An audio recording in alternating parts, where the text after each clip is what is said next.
My name is Louis Dimitrolakis, 中文名字叫廖军，中国国际历史 Global China Studies. 我 applied to 上海纽约大学 early decision. 我没告诉我的父母，他们不知道。我看到了上海的外滩，这个城市怎么这么大？张杨路在上海比波士顿城市更大。住在中国，学习在中国。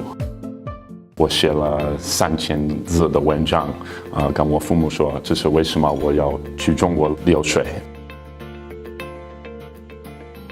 I told my parents, I didn't want a boring college experience.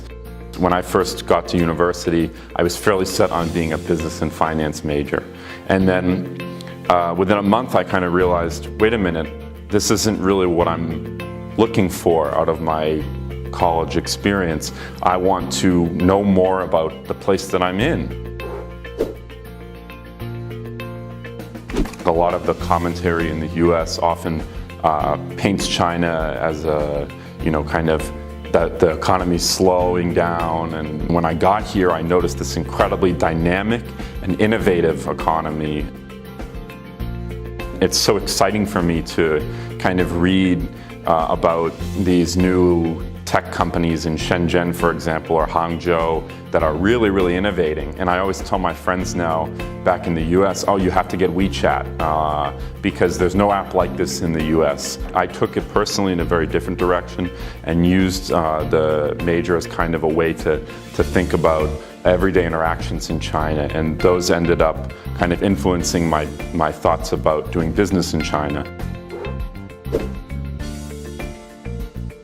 I live 7,000 miles away, and I do miss home once in a while, but I didn't come all the way here to stay in the library all day. Part of my education isn't just in the classroom, it's interacting with people, it's out and about. Every day around 4 in the afternoon when I arrived in China, I would give myself a rule. I said, no more speaking English. You have to practice Chinese and try and understand more from people you interact with from their perspective what China is, and that includes taxi drivers, it includes AIs, it includes teachers. To me, it was really eye-opening because it was very much showed me that just by showing interest in this country and the place that I'm in, I can make a lot of new friends and I can have a lot of interesting experiences.